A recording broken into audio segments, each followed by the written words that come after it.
It all started with a very simple idea. Tell the stories of how successful middle market CEOs made it to the corner office. I'm Brant Handley, founder and managing director of Resource Options International, or ROI. We're the USA's premier executive search firm focused exclusively on empowering middle market companies to attract, hire, and retain A players while transforming top executives' careers and lives. ROI's Into the Corner office is dedicated to discovering how middle market CEOs advance their career, and we're making these remarkable and sometimes quite unbelievable stories available to you for the very first time. Listen and learn about the challenges they've overcome, the interesting people they've met along the way, and the lessons learned that steered these executives' unique journey into a middle market corner office of their own. I know you enjoy these CEO stories as much as I've enjoyed recording them. So thank you for listening today. And if you like what you've heard, rate us on iTunes or wherever you get your podcasts. I'm looking forward to you joining me on the next great middle market CEO adventure into the corner office.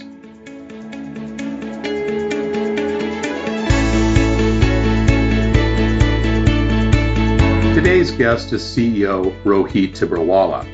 A highly motivated and entrepreneurial leader, Rohit brings to Roha, a fast-growing manufacturer of specialty food ingredients for various food and beverage industries, an intense focus on creating a customer-centric and employee-friendly focused organization while maximizing shareholder value.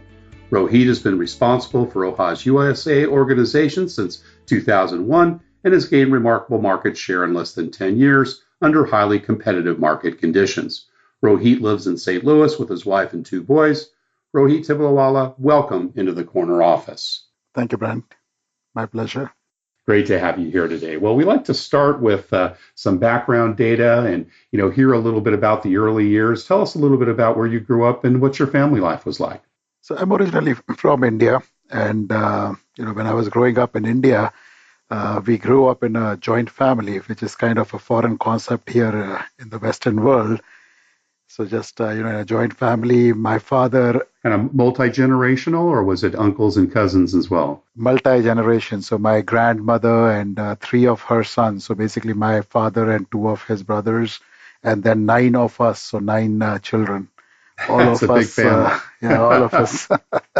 Yes. So that's how I grew up in India. Yeah. What city did you were raised in?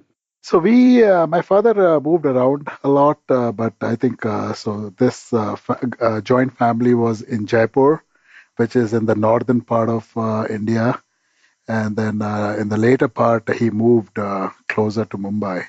Got it. And with all those family members, kind of where did you sit in the pecking order? Were you one of the older sons, kind of in the middle, the youngest group? Where did you sit? To be exactly precise, I think I was probably number 3. Okay, all right. In the 9, so pretty. I was above higher the middle. Tier, upper tier. Upper tier, right. Good. And Dad, what type of work did he do? He had his own business. So we're a middle class family. So he had a small business that he was managing. And what type of business was that? So he was, again, as I said, he kept moving. So when we were in Jaipur, he had some fabrication business that he was doing. And then later on, he moved and he started a textile business. So he was into textiles. Got it. Cool. And Mom, was she pretty much focused on the family, or did your mother work as well? No, my mother did not work. So she was a housewife all along. So who were some of the early influences in your life? Did Dad play a big role in that? Was it more maybe some older cousins or, uncles and nephews? Who were some of the folks that you perhaps, took some lessons from early on? As I said, I think, the biggest lesson for me was just the whole entire family dynamic, which I actually miss now. I really wish that more people had that kind of family dynamics, because when you're growing up with almost 20 people living in the house, that teaches you a lot. It's like a small town. It's like a small town, exactly. Exactly. I lived in Singapore for about 10 years, Rohit, and, was exposed to the Indian, Malay, and Chinese communities. And, I had a great respect and appreciation. I think so many lessons were learned by the respect of elders and, what others did to help out. And, you all had to kind of contribute in a family that size. Yes, absolutely. So that just the whole dynamic has been very influential. And, now when you see the world around you, and, when I compare those learnings of my life when I was growing up, I really miss that. I wish that, a lot more people had that kind of learning and experience. Yeah, I agree. I think it's something that's really missing in the Western culture. There's a lot of wisdom, particularly with the older grandparents and those that are around that, can share those life lessons. And I remember fondly my grandparents, but, they lived far away and maybe I saw them 3 or 4 times a year. It'd be very different living with them day in and day out. Were you a good student in school, Rohit? Yes, I was always sincere, very obedient. I was not the best performer as I was growing up, but I think about 10th grade, that kind of changed. So since 10th grade, I have been a pretty good performer as well. Yeah, awesome. And did you go to the equivalent of what we would call public schools here, or was it a private institution? So again, in India, public schooling is not at par with the Western world. So the public schooling is very poor in India. So most of the children or most of the middle class families do send their kids to private schools. So yes, I was very fortunate to have my education in private school, and actually that was one of the things that my father really invested in, if I may, right? Because he had limited resources, and I think he put a lot of his resources in educating. We were three siblings, so education was a very primary objective for him, and he sent us to the best schools that he could afford. And did you have any early areas of study that you kind of took to math, science, language? Yeah, so I've always been a math admirer, or math. I would say good in math. Language has never been my greatest subject or greatest skills. So yes, I have been good with math. I had a very brief introduction to computers when I was in the early part of my high school, ninth and 10th grade.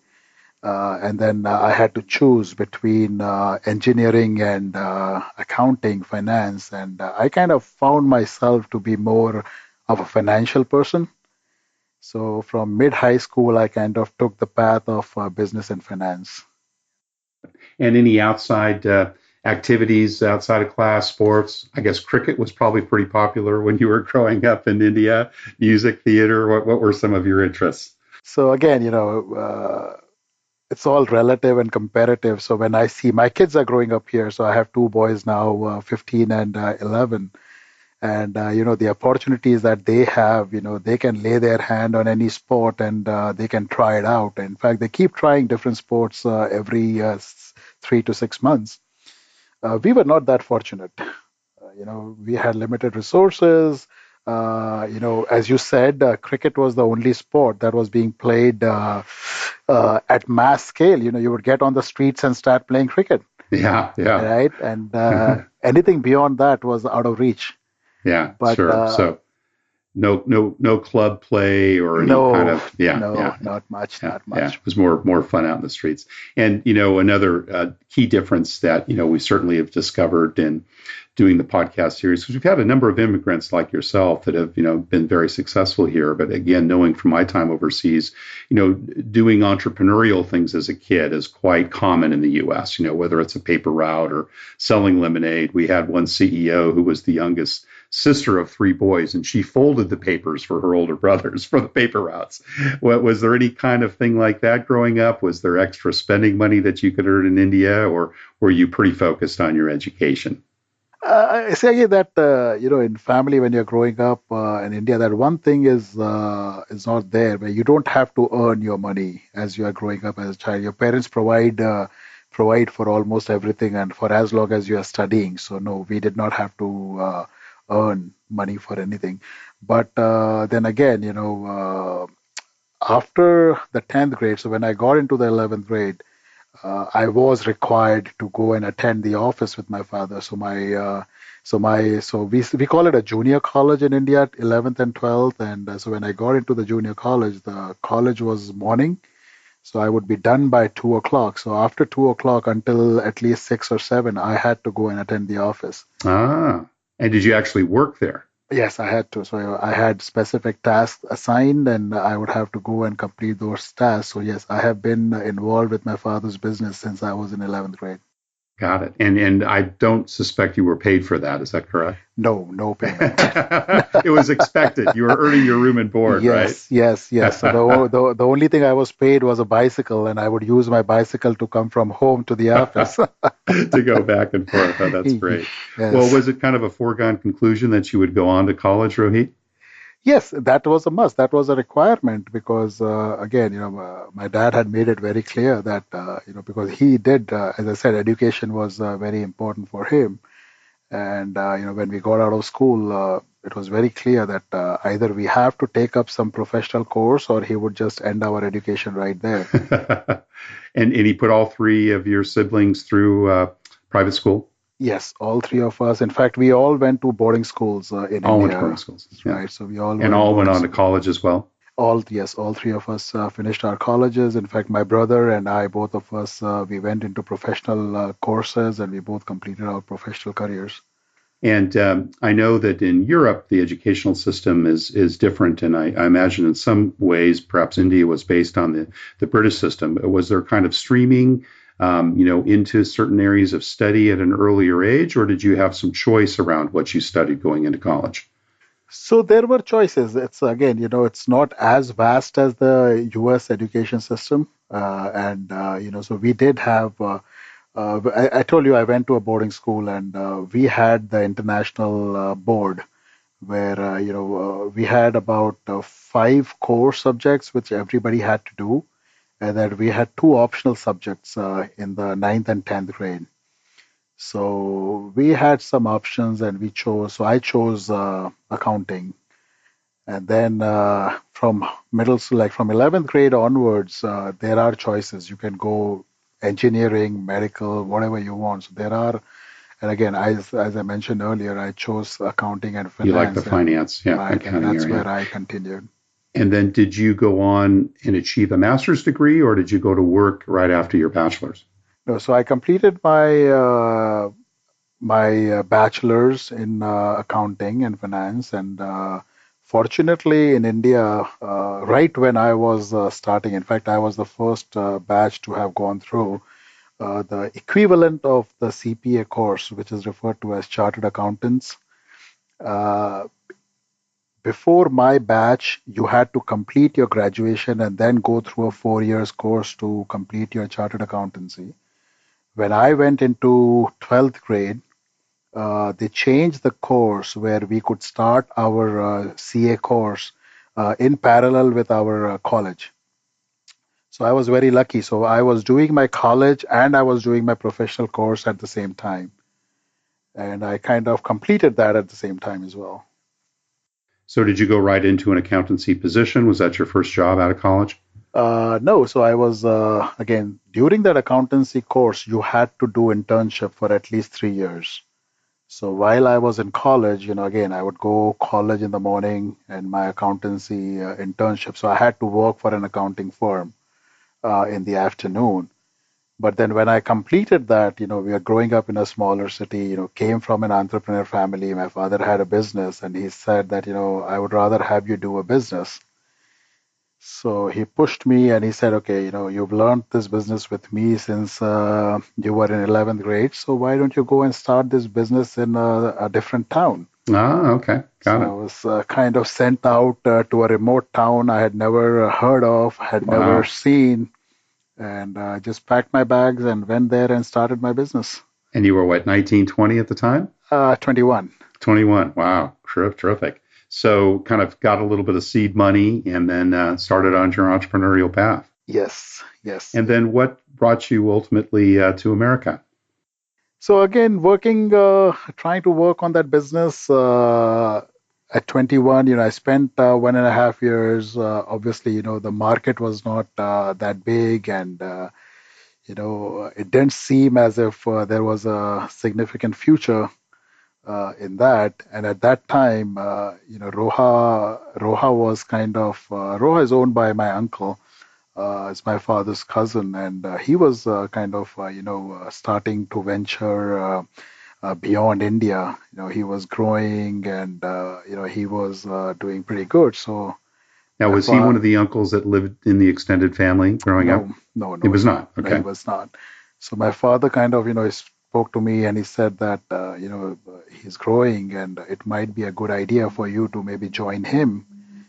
And so I decided to wind up my business venture and I joined Roha when I was 23.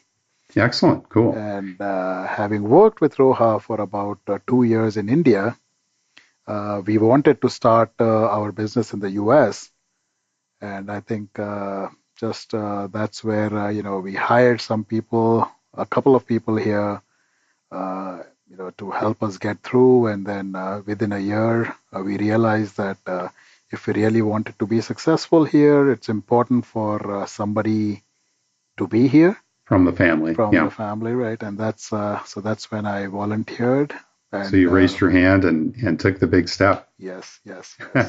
How many employees were here, and what was the size of the business when you first came over? So when I came over, it was, as I said, we hired two consultants. So they were there, and then it was just me, and then my wife was helping me. So it was primarily just me, my wife, and those two consultants. Oh, got it. So it really hadn't started with any sales yet then. No, no, Yeah, nothing, nothing. fantastic. Wow. And today, how many employees and what's your approximate sales? So today we are, I am responsible for both North and South American operations for Roha. So I have started and set up 6 operations for the company in North and South America. And within the 6 operations, we have close to 95 employees now. And it's a food ingredient supply, correct? Yes, we manufacture food ingredients. Yeah, terrific. And so, gosh, big change. Never had gone to school in the States. Had you ever visited here before you came over to start the business? And that is a funny story behind that too. It is so when we were growing up, my older brother, so my I had my maternal uncle. He sent quite a few of my cousins to the U.S. for a 2 weeks vacation, and I was somehow not able to join that because I think I was busy with my internship or something. And then, it was kind of a fun that all of my cousins had been to the US except for me. And you're the one that's chosen to come over and get things started. Wow. And nobody knew at that point that, I'll be the one who will be actually living in the US. Yeah, wow. Big change, and particularly at a young age. What were some of the earliest lessons you learned during that time of transition? So again, means we were growing. So when we came here, when Roha started in the US, we were still a pretty growing and pretty young company. And, our resources were very limited compared to most of our competitors here in the country. So the first thing that I realized is I really have to be very careful with my resources. I cannot spend the resources. I have to do whatever I can by myself. So obviously, I didn't have any employees, so I wore all the hats. I would do everything right from selling to shipping. So, I would go sell during the week, come back, prepare the orders during the weekend, and ship it out on Monday. So I learned, resource management was a key learning right from the beginning. And really how to do every job in the organization as well. Exactly, exactly. So today, I have, and that's what makes it easy for me is, irrespective of whatever the job is, I have done it. Yeah, right. I have done it. I have Right. operated the machines. I have driven Yeah. forklift. I've done it all. So Yeah, cool. And how would you say your leadership style has evolved over that time since first arriving to today? And it's been about 17 years, is that right? yes, 17 years. So 2001 to now 17 years. Again, I don't, my entire learning has been with Roha. So I have grown with Roha, right? So I started with not too many people. So, you start doing everything by yourself, right? And you get used to doing everything by yourself. And as the team kept growing, as we kept hiring new people, I had to evolve and kind of change from making all the decisions by myself, doing everything by myself, to take more of a mentoring role where, I'm bringing in people, I'm teaching them, I'm mentoring them, giving them some leeway of decision making. So, kind of evolve from doing everything yourself to kind of mentoring. I think that has been the biggest evolvement in my leadership style. Working in the business versus working on the business. Exactly.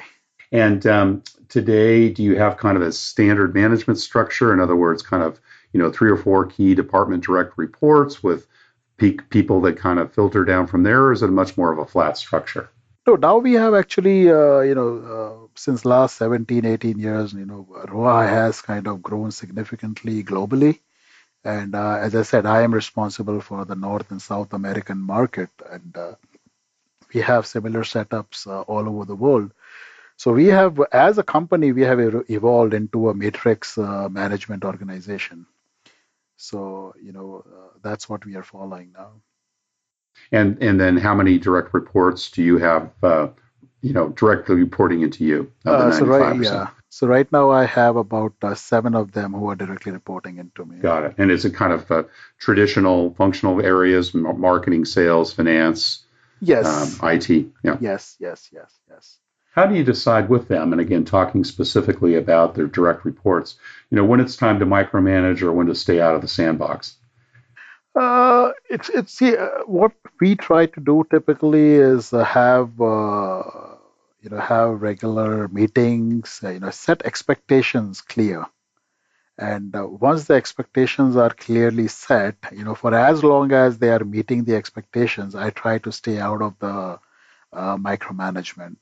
But let's say if the expectations are not being met, and constantly there is deviation from what we are planning or trying to achieve, then I guess that's time for me to kind of dive in deeper. Roha has got an interesting culture in the fact that it started obviously in India and then obviously went to different parts of the world. I'm assuming some areas in Europe as well as you leading North and South America. But what are your thoughts about building a company culture and how do you go about doing that? I think that again, Roha started off as a family company, and it is still a family-owned company. So as I said, my uncle kind of started it. Now his kids have taken on, so it's probably third generation that's running the company. And we as a company have realized that corporate culture is very important. And in the last 3, 4 years, actually, the senior management team is working together to implement a global corporate culture. Because when you've grown so fast into 26, 27 countries, it's important to follow the local nuances, but it's very important to have a corporate culture because it unites people. Now when we meet as a company, we have once a year global meets, and when we meet, we all talk the same language. If we didn't have a corporate culture, we all would be talking different languages. Right, right. And do you actively develop that? Do you kind of lead that? Do your people, in North and South America contribute into the culture? How is your culture being formed? Yes. So basically, again, it's a globally driven culture. So we, as the senior management team, that's starting from the owners actually. They are deciding. So they decide. They come and discuss with us. Look, this is what we want. This is how we want. And then it is for us, the regional CEOs, to kind of implement that within their region, right? So it's Got a it. So it top-down still comes from approach. India, pretty much then. Yes, but it is a very consultative approach, because they're still trying to balance that fact of. One thing about our corporate, about our company's culture is it's an inclusive culture. We respect our people. We want them to have active participation. So it's yes, it is all being made in India, but we are very much involved into that as well. So are you still hiring and growing your operation in North and South America? Absolutely. We have a very good growth rate, and again, even though we are growing, even though we are established, resource management is still key. So to answer your question, are we hiring? Yes, we are hiring, but we don't hire at the pace at which we grow. Sure, sure. Little lag it a little bit there. That makes good sense. What do you look for when you're making bets on the people you invest in? My biggest thing that I look for, Brent, is people with desire to grow and succeed. I'm not a very big fan of people who are content, people who are satisfied, because, if they don't have that desire to grow, it becomes very difficult for them to work hard in a company that desires to grow, So true. right? So my main thing that I'm looking for is for people who really want to grow, who want to give in their best. And what I tell people that I'm interviewing is, look, Roha is an opportunity for you to grow. If you want to grow, you can come join Roha. But if you want to stay flat, stay stagnant, then maybe Roha is not a good company for you. Good. It's that simple.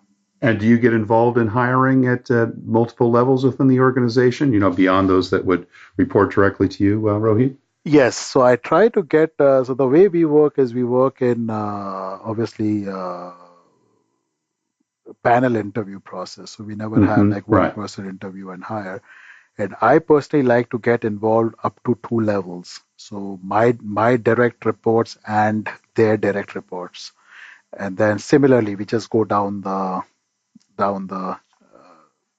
ladder, right? So I don't get involved in hiring of my third tier. Third level and below. Yeah. Yeah. And so let's just take an example of that second level. And if you had maybe just 5 minutes to interview someone that was not a direct report, but a report of your direct report, what would you ask them? I typically ask them, what has been the most challenging situation that they faced in their life and how did they handle it? And what does that tell you about them? Troubleshooting, their thought process, their appetite for decision making, things like that. Where, again, as I said, because I'm looking for people who can help us grow. And if challenges scare you, then Not a good fit. not a good fit because when you are growing, growth comes with challenge.